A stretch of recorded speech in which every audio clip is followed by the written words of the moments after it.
Notes of a Native Daughter, Testifying in Theological Education. Written by Keri. Narrated by Eller. This small book is about how to bear witness to more liberating futures in theological education. Yet, before we can envision potential futures, we must be honest about experiences of trauma, pain, and brokenness that now mark the Theological Academy.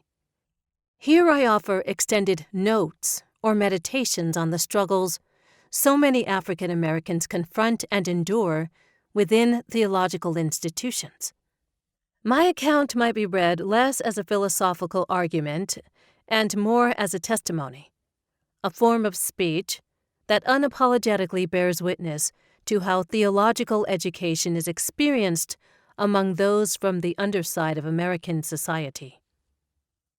Testifying is a familiar mode of religious speech for me. I grew up in a Black Pentecostal church, and at the center of our worship experience was testimony service.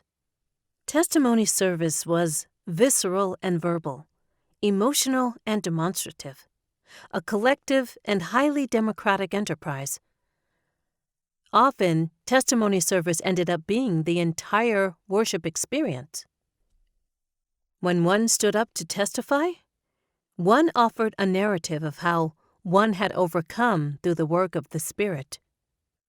A woman might stand up and testify, only to hear others respond with cries, laughter, celebration, or even a song. Testifying was a highly unpredictable style of worship, as the Spirit could be felt at any moment, pulling the entire congregation into a series of communal shouts and dances. Most important, testifying was a way to mediate divine presence. When one testified in the midst of the congregation, God's presence was invoked, leading the entire community into experiences of transcendence, deliverance, joy, healing, and so much more. Testifying was not merely an individual act. One didn't tell a story solely for some kind of personal cathartic release or relief. This oral practice formed the community in love, intimacy, and belonging.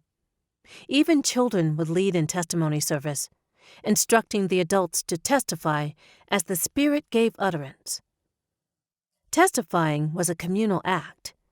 It forged a truly democratic community, drawn together by filial bonds of love, care, and accountability.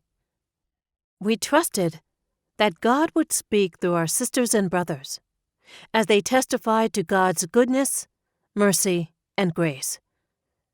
We uttered our stories in hopes that we would experience the power of the Spirit to be healed and made whole. This process was not for the faint of heart. Testifying about our stories of God's care involved telling the truth. We told the truth about hard matters. I remember people standing to testify about the social and economic predicaments they faced, telling the truth about the inequality of social structures and economic institutions.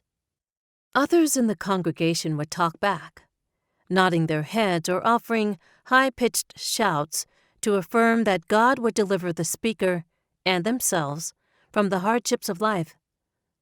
I also recall members who would stand and tell hard truths about the congregation, about fights, slights, and bickering among members, in hopes of illuminating the reality of broken community. Sometimes apologies were spoken in testimony service, and people would find their way to the person who was wronged, only for screams and shouts to break out in celebration of restored relationships and healing from wounds.